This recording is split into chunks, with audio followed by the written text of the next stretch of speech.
இப்படி செக் பண்ணாம ஒரு ஊழியக்காரர் பைபிளை விட்டுட்டார். யார் தெரியுமா? அதுக்கு வந்து 1 ராஜாக்கள் 13வது அதிகாரத்துல 9வது வருஷம், அது 13வது அதிகாரம் ஃபுல்லா வாசிச்சு பாருங்க.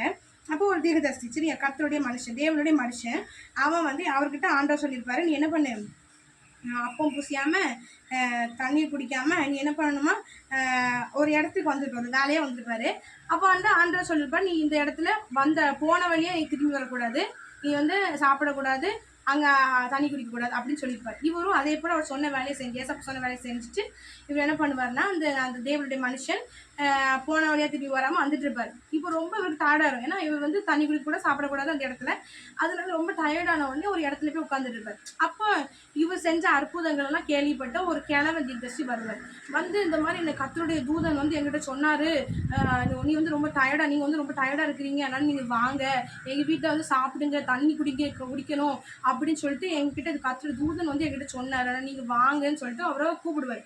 உடனே இவருக்கு வந்து அந்த தேவட மனுஷன் இருக்காருல்ல, அவர்கிட்ட ஆண்டவர் ஏற்கனவே சொல்லிட்டாரு, நீ என்ன பண்ணாத, அங்க சாப்பிடக்கூடாது, தண்ணி குடிக்க கூடாது, நீ வந்து வந்தவனே திரும்பி வரக்கூடாது, இது இத்தனை விஷயம் சொல்லியிருக்கிறாரு.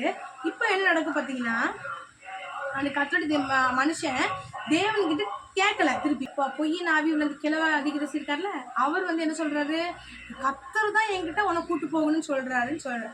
உடனே இவரும் நம்பிட்டாரு. ஐயோ, இது ஏசப்பா தான் எனக்கு சொன்னாரு, இப்படி சொன்னாரு, இப்படி மாத்தி சொல்றாரு அப்படின்ற விஷயத்த அவர் தியானிக்கல.